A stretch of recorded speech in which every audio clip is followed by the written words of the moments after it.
Hi, everyone. I'm super excited to have Diana here today. And the reason I'm speaking to Diana, who is a self-love coach, amongst many other things, she's also a speaker, and well, she's going to introduce herself in a minute. But the reason really for our chat and why I'm so excited is that I had this biggest revelation and insight about self-love, and that it's not just an emotion, but rather it's the state of being, which determines how I show up in life.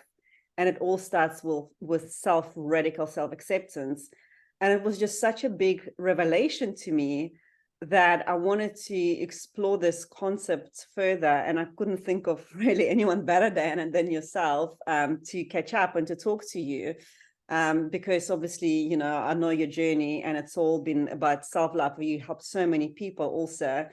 And today, just to summarize a little bit for people who are listening to this, we want to talk about more what self-love truly means, about a lot of misconceptions, about what a lot of people think that true love is, why it's so important, not just to our well-being, but also to our ultimate success in life, and whatever else will come through. So, hi, Diana. Super Hello. excited for our chat. I'm just going to pass it over to you. Great. Oh, thanks, Lena. It's so good to chat about this. I never get tired of it ever. So thanks for the introduction. I call myself the self-love revolutionary, and more people are calling me that, which is so exciting for me because for me, self-love is a revolution. You mentioned a lot of the things that I do. And for me, it's less about what I do than what it's about. And how I do it and how I show up. And that is all rooted in self-love. So I work from, it's like a trinity, a holy trinity of love, action, and intelligence. Those are like the three pins that I work from. And love as in infinite wisdom, radical acceptance. It is what it is. Continuous evolution, improvement, growth, the beingness of the universe. For me, that's love. That is love energy. It's growth, it's expansion, it's acceptance. Action is then obviously there is the action of thought, there is the action of feeling, but then there's the doing of that, like taking that into an inspired action space, which is where intelligence comes in, and it's where that discernment is. It's what is right action. I'm not just doing things for the sake of doing them or for the sake of an idea. It's connecting the whole thing together. Me as a being, my role in this life, bringing honor to the fact that we are an expression of life in a physical form. So those are the three areas that I like to pin together in self-love. And so for me, self-love means full acceptance of the fact that I am an expression of life itself. And that, as you use the word radical, it is radical self-acceptance. And that can be challenging. That I've found for me, for so many people that I've worked with, the word acceptance is just like mind-blowing, because does that mean that and in this world where everything's so pinned on physicality, it's like, oh, does that mean I have to like and accept my fat roll or my chin or the fact that I'm aging and I'm getting wrinkles? Yes, yes, and yes. Or no, go for the Botox if you want to. It's got nothing to do with it.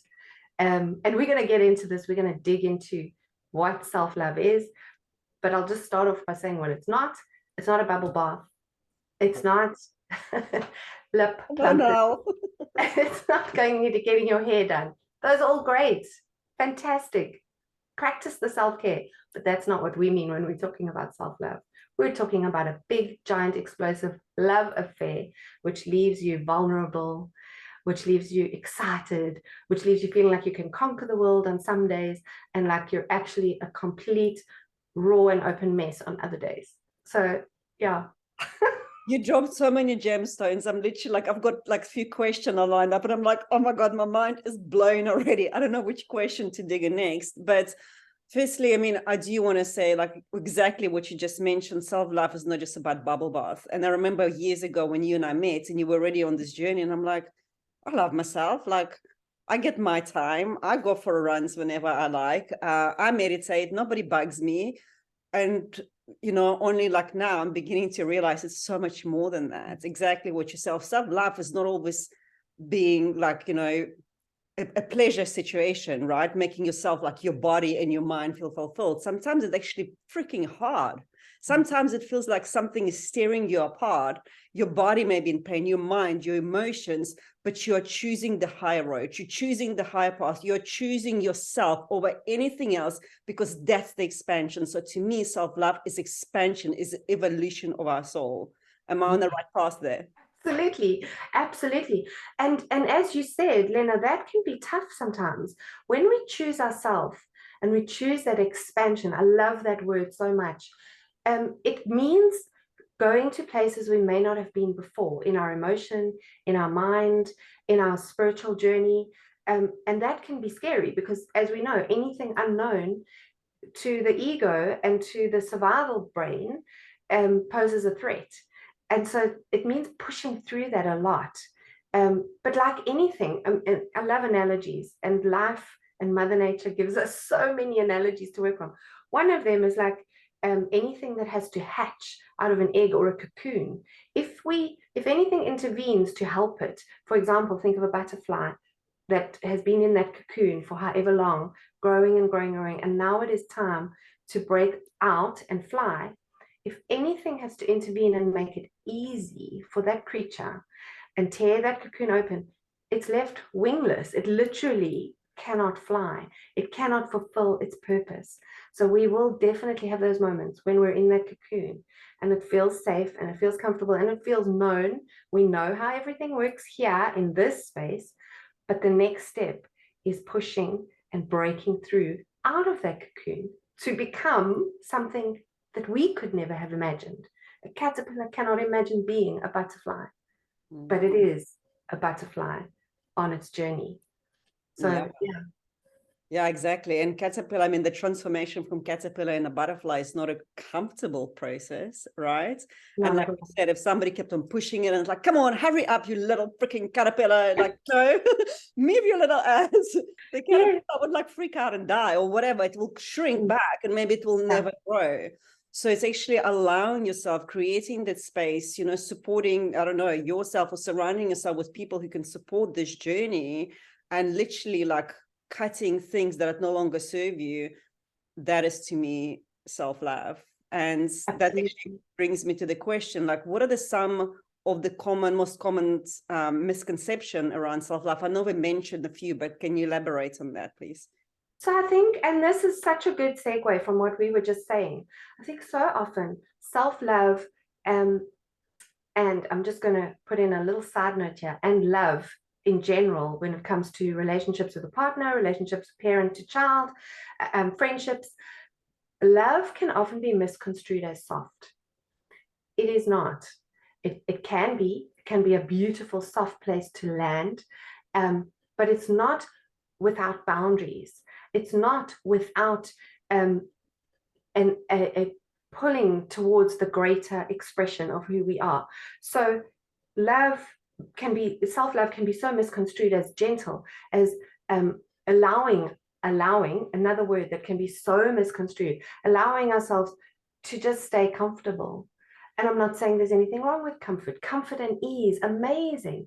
However, when we go to full on self-acceptance, the comfort and the ease is a different space, because we find ease within the growth space. We find ease within that dark night of the soul when we're in that cocoon and we're feeling compelled to do something else, to push out, and we can't see what it is, but we just follow it and we're true to our inner essence. And I think that's where the sort of self-love industry that is out there promoting self-care as self-love can really do us a disservice, because it's more about we forget about going deep within. We forget about the fact that we are an expression of life itself, of the universe. So divine wisdom resides within us. We forget about trusting our own intuition, that voice that actually knows what is for us. And so self-love is not just self-care. Self-love is not always making it easy for us. Self-love is sometimes doing something that seems totally crazy, but we know there's this thought that we can't get. It's that intuitive voice telling us something over and over, and it's like, can't ignore this anymore. Let me do it. And seeing, oh my goodness, that's what's best for me, for this me. And then there's also, so there are knife edges in self-love. The knife edge of allowing. Am I allowing myself to stay comfortable to keep my ego happy? Or am I allowing myself to push a little bit further and find a different level of ease for myself? Ease versus old comforts. Acceptance. Am I accepting things as they are just because it's easier? Or am I accepting myself as a divine being? And even if you're a pure scientist, I believe spirituality and science are actually one and the same thing. And one of these days we'll all be talking that language. But I am an expression of full energy. And so accept that. And acceptance sometimes looks like honoring and going, wow, this is what I am, without slipping into the narcissistic, it's all about me, which is the knife edge between ego self-love and soulful essence self-love. I don't know if I answered your question.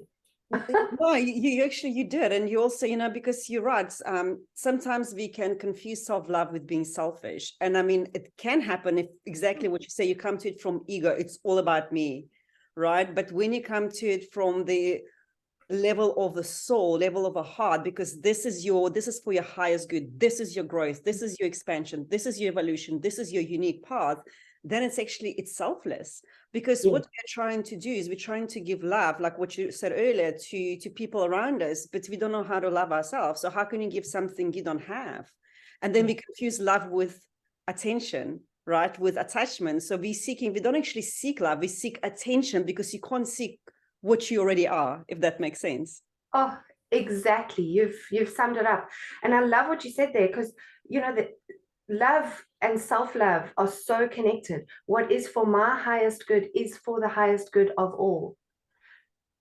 If I am investing in my own growth and expansion as a being, I'm doing that for the collective, because we are all expressions of one great energy field, essentially. And so, yes, you get Mother Teresa's in the world, but those are, she knew herself, she knew her needs, she was able to give that kind of profile. When we're just doing that for the sake of it, exactly what you said, attachment, attention, it makes me feel safe. What happens when that's taken away? And there are some great examples in history of people who have survived horrors, and the only way they made it as an essence, as a valuable addition to the greater collective, is because they went within. They discovered who they really were. They discovered their own value in that dark space. People like Edith Eger, who came through a concentration camp, and Viktor Frankl. Those are two good examples. I'm gonna say him. Yeah, exactly. Yeah, that's a perfect example how everybody around him pretty much died. And he found that essence, that core of this is who I am, and nothing can take it away from me. You can torture my body, you can do whatever it is, but I'm not my body. But I mean, that's like a whole different conversation. We can just I can just go on about it for a really long time, right? So yeah, I think, I think just making it clearer what self-love not, and it's not self-indulgence by no means. And it's not bubble bath and rainbows and unicorn. It's actually walking your path in life. It's understanding who you are. It's being radically honest with yourself. It's always looking, what will expand me? How will this experience uplift me? How will it change my life? How it can help me grow?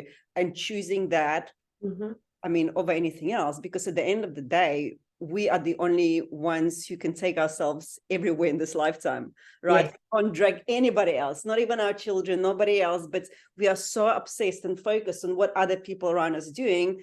And by doing that, it's like wherever our attention goes, our energy flows. So we give out so much of our energy to every single person and situation and circumstances of our lives that we become depleted and drained. And then we just run on this autopilots and give from that empty cup, which becomes really, really hard. I mean, and that kind of breeds resentment. I love what you're saying there. And it's so interesting, because what the driving force is to heal the pain and to fill the void. So there's this sense that something's missing, there's a wound, and we want to fix it. And one of my favorite things that I love saying to anybody that I ever speak to about this is, wherever you go with you, which means whatever that pain is, whatever that void is, it's going with you. So whether you're looking to fix your face and body surgically, whether you're looking to fix your heart with a relationship of attachment, whether you're looking to give and give and give to others because it makes your ego feel better, but leaves you empty and depleted, as you said, and you wonder, why does the resentment build up? Why are these things that I'm changing my physicality with never enough? Why is my partner never enough? Why am I on partner number 10 and I'm still not satisfied? Because wherever you go with you. Therefore, we have to start here. This being here, it has to be the starting point. And as you mentioned, it is going to be the end point. This is what we've got. This is what we are. And after that, everything becomes easy. You and I have experienced this, right? Suddenly, friendships shift, and there's a different dynamic, and there's a different connection, and the give and take becomes so easy. It's like a flow state instead of a give state. Yeah, absolutely. So what, I know you mentioned also already like self-acceptance. Can we just dive more into it? Because there are some, underlying beliefs behind self-love. If let's say you've never experienced self-love, or like on a very superficial level, like I used to, when we used to talk years ago, I'm like, yeah, of course I love myself. And that's all that I know. Like, what are some underlying beliefs? So like self-acceptance, forgiveness. Can you speak more to that? Sure. And I think also another thing I'd like to speak to is we'll probably get there. I'm jumping the gun, but just to make it a little bit practical for people. So starting with you, I love what you said, their underlying beliefs. So the beginning needs to be that I am a valid and actually miraculous expression of life itself. That is huge. That can be it sounds simple, it sounds like a one-liner, but everything that's in there, it's huge. I often say to people, one of my favorite things in the world is mirror work, as in physical mirror work. Go to a mirror and simply hold eye contact with yourself. Starting with 30 seconds, it can be so damn hard. Why? Probably because you've never done it before. Probably because what you see there is so huge and expansive, and also holds all your this life woundings and pain. And all you're doing in that moment of holding eye contact is honoring the being that you are. And that starts to then replace, I'm not good enough, I'm not worthy, I have to do certain things to fit in, I don't belong here, or wherever that might be, whether it's in a job or a community or a family, or we all have this life woundings that we're trying to heal. And when we connect with the pureness of our essence is when we start to see, those things are just vehicles for my growth, for my expansion, for me to get to know what a wonder I am. And you and I have this language, the I am is not just what you can see, touch, and feel. It's so much more than that. Yeah, it's the expression of the divine power within us, isn't it? Whatever you say I am is like you integrate it into your state, into your identity. So if you're saying I'm unlovable, I'm unworthy, I'm fat, I'm whatever, that's literally who you become. But if you say I'm universal abundance, I'm universal love, I am, it's that I am statement that has so much power, because every word resonates at a certain frequency, right? It vibrates at a certain frequency. So I am is probably one of the highest, most potent expressions that we can ever use. And I, even with my daughter, I always correct her. In my son, like he gets a bit annoyed, but I try to correct them. Never put like I am and something negative, always spin it around. Just be very, very mindful how you use those words. And I'm glad you bring this up. Yes, our words, I like to say our words are our magic ones. We think that magic belongs in Harry Potter books. Well, actually, no, we're doing it all the time. It's just a word for something. What we speak, and we are frequency. We're a frequency. Everything around us is frequency. So I love what you said there. Our words are so powerful. We're creating with them. And to also remember to acknowledge that that's coming from a part of us, our psyche, that wants to protect us and keep us safe from further, damage. And often we don't even know what those are. So starting with just watching our language can then bring us into an awareness of what is in my psyche. I love Gabor Mate. He speaks about the wounds that we all carry, abandonment traumas, and it's just part of the human design. Why? So that we can grow through it, so that we can heal it individually and collectively. And so, yeah, self-love looks like digging into what are my underlying beliefs, what is driving me to do the things that I do in my life, what is my energy in the situation that I find myself in. And that can be really hard. We don't want to see that. We want to look away, rather watch TV, rather eat cake, rather do something else that then we can say is self-loving. But is it self-loving, or is it denial? Yeah, and I mean that self-loving starts with self-acceptance. So like for me, just to give a bit of a practical example, like I'm very mindful even what I think about my actions and my behaviors, so let's say even if I do something wrong, I stop judging myself. I know that this is exactly what I meant to do. And I'll give a really practical example. The other few days ago, I lost my temper with my 10-year-old. I haven't lost it like that in a really long time. And I had to literally step away and go downstairs to breathe. And that guilt kick in, that parental guilt. And I'm like going, no, I had to react like this because now this new awareness emerged for me. So I know next time when that happens, I will shorten my temper and I will go downstairs immediately, or I will choose a different reaction rather than sitting there and beating myself up, right? So that's for me, self-acceptance is like, Aaron Apke, I mentioned to you him before. So he talks about non-doership, and I believe it comes from Course in Miracles, raw material, etc. It's like you are not the doer, because in that moment, it's not like I was given 20 different choices to pick from. I reacted, and that's when the lesson happens. That self-awareness kicks in. Next time, how can I do this differently? And that's for me is then self-acceptance. I've never done anything wrong. Everything I do, I just learn a lesson from. If I don't like how that makes me feel, because our feelings will always indicate whether we've done something loving or unloving. There's nothing else, right? Loving or unloving. That's it. There's only two choices. If it's unloving, how can I do it better this time? Yes. How can I do it? And maybe you will do the same over and over and over again until you're like, that's the lesson. This is what is the takeaway. Okay. Because when you get stuck in this pattern of self-judgment and guilt and blame and shame, what are we doing? We're just recreating more of that. We're just creating ripple effects, right? But if you go, hang on a second, let me love myself. Let me love the situation. Let me love the fact that I just had a fit tantrum upstairs with my 10-year-old. But next time, I will do it differently. And that's, to me, self-acceptance. And again, I love what you said there, because you've spoken to the knife edge of self-acceptance as well, because it's that balance of knowing that next time you've got that awareness now, and next time you think you'll do it differently because you've got the awareness. But like you said as well, you might do it again. It might be at a different degree, but you've seen it. And that brings me to a term that I love, and that's self-ownership, which is technically self-leadership, but it's bigger, because you choose in that moment. When you went downstairs, you chose to see your pathology in the situation. You chose to see that that is not how you want to love your 10-year-old. You chose to see that you were triggered. You chose to see that and accept it.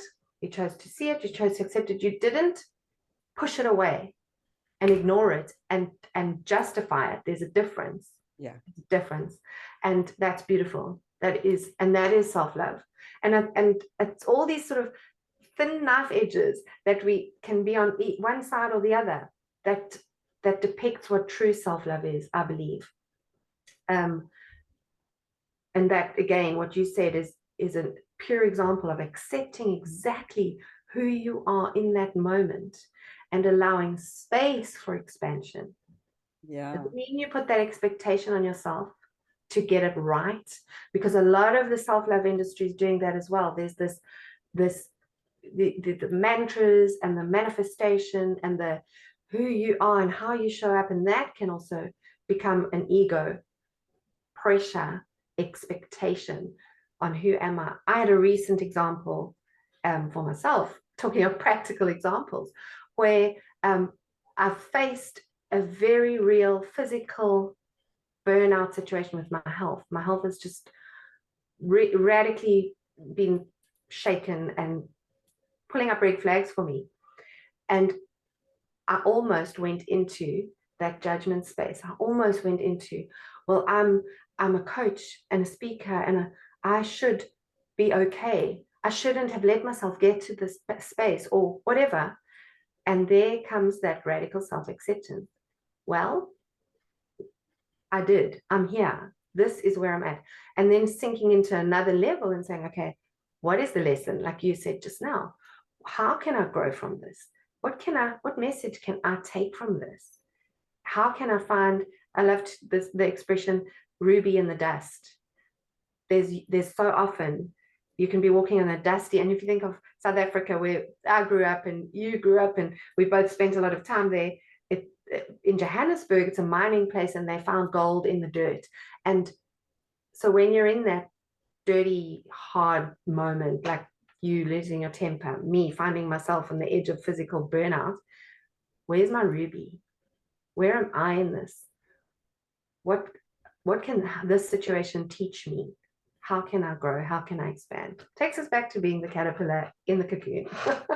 Yeah, exactly. And just the final bit on it, because it's such, I think, rich topic, that self-acceptance is that for me, what really helps is when that ego mind gets really loud, when I slip into this unconscious states of blaming and shaming always myself somehow. I go, this is exactly what needed to happen. I'm exactly what I need to be, right? And just constant reminder that life does not make mistakes. There are no mistakes in this universe. None. It's just our ego mind thinks it's a mistake because it thinks it knows something that is best for us. But like Course in Miracles says, we do not perceive our own best interests. Yeah. Right. And that's why we will attract the same situations like jobs, partnerships, friendships, 10-year-old throwing fits, parents throwing fits, whatever that is, for exact the same reason, to learn a lesson. And that requires digging deeper and choosing yourself, choosing, like, I am perfect.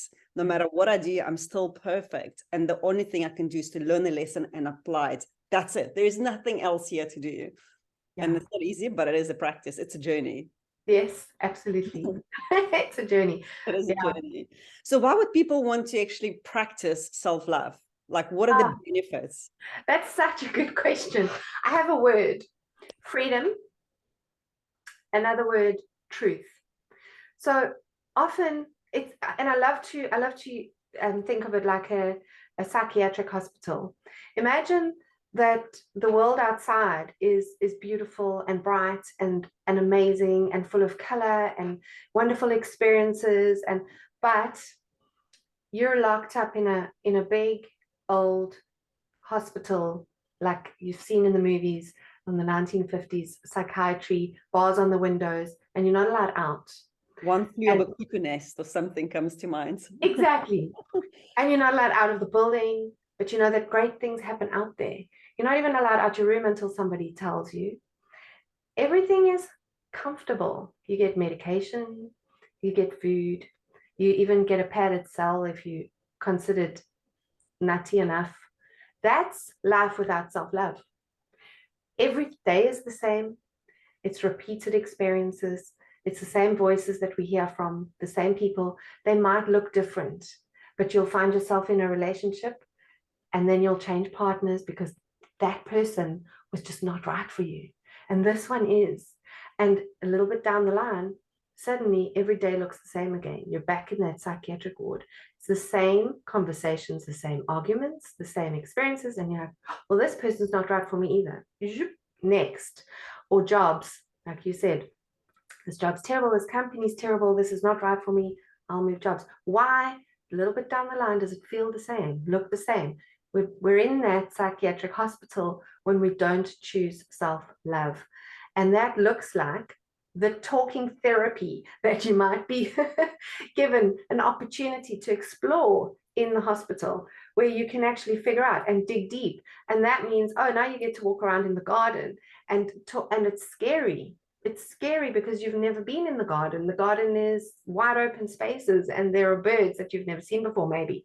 But you get to go a little bit further and a little bit further into freedom, into truth, and into life, real life, not a repeat experience.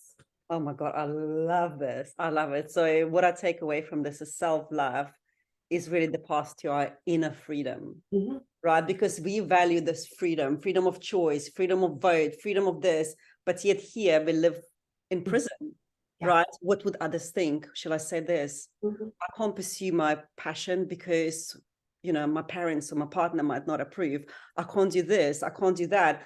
Do I sound stupid? I don't know now. And we create those, we constantly defending ourselves, right? But like, again, I'm going to quote Course in Miracles. It's in our defenselessness that our safety lies.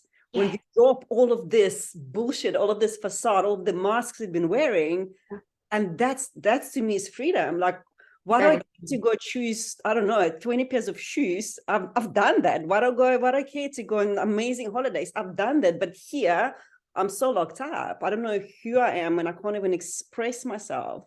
So self-love is literally journey to freedom. Absolutely. That's what it is.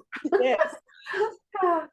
Beautiful. So just to wrap this up, can you give people some practical, tangible examples how they can start practicing self-love?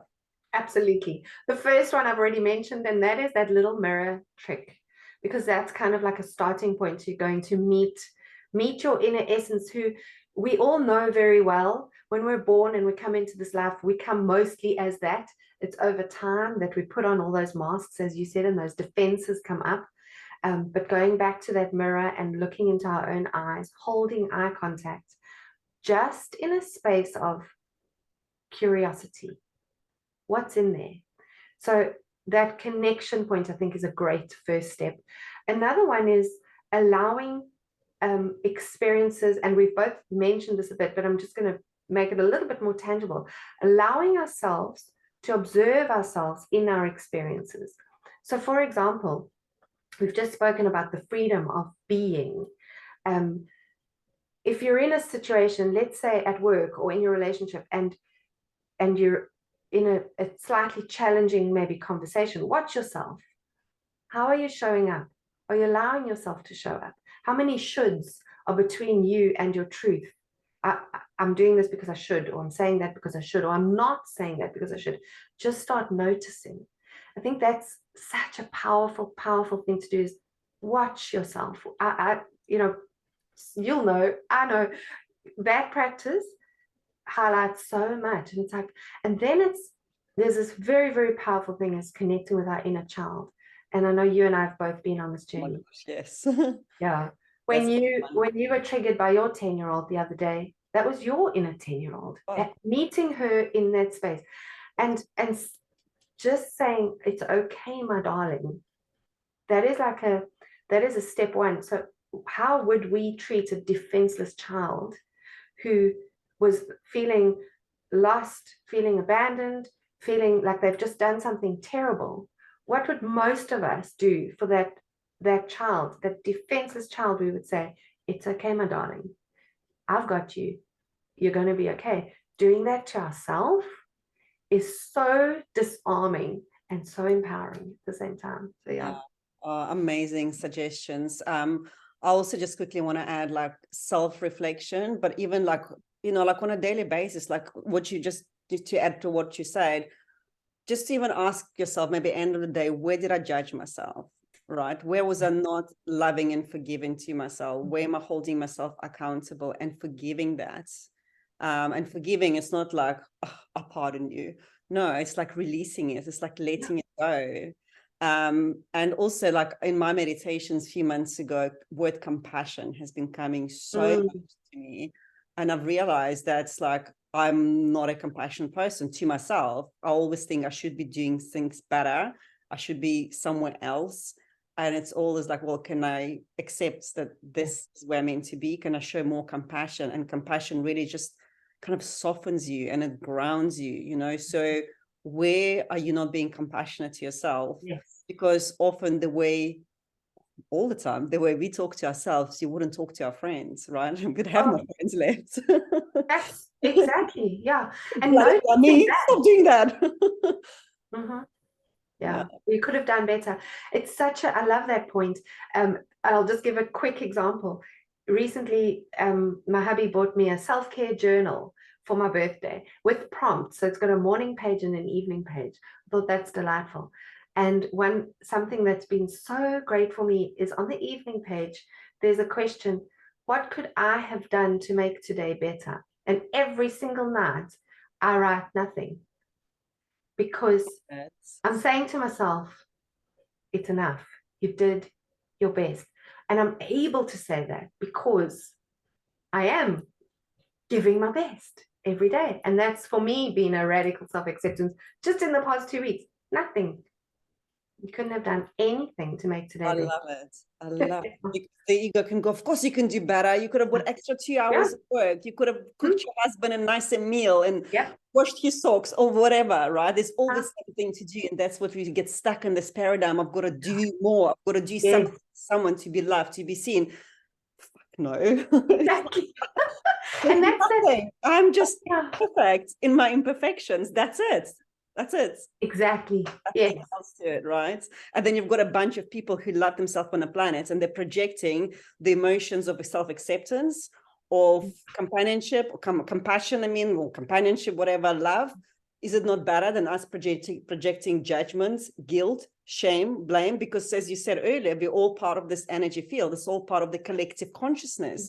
And when we take responsibility through self-radical acceptance, each an individual person, then we send out very, very different energy into collective. And maybe that's how we can start influencing what we are currently experiencing in the world. Absolutely. Imagine the world if everybody's energy was what you just described. Every being, imagine the world we would live in. I don't even know if we can, right? Bliss. Exactly. But we've got to find it here first. Yeah. Absolutely. So that's been amazing conversation. I loved it so much. Where can people find you? How can they work with you? Just share a little bit about that. Oh yes, brilliant. So the easiest way is dianagrant.com. That's the easiest. And I'm moving away from, in an act of self-love, I've been reassessing my space on social media. So I'm moving away from certain social medias. The easiest place to find me now is going to be Diana Grant Self-Love on Instagram. So yeah. Diana Grant, just like it spells in your name. Just like it's spelled, yeah. Self-love. Okay. Self-love. And and there's so many ways to work with me. So I love having conversations. So if anyone does go to my website, they'll see there's a book a call button, because that's just the best. Best place to start. Diana, always a pleasure. Thank you so much for being here. Thank you, Lena. Valuable advice and the wisdom with the rest of us. And I'm looking forward to more chats. Hopefully. Yeah, me too. I love our chats. Thank you so much. This was amazing.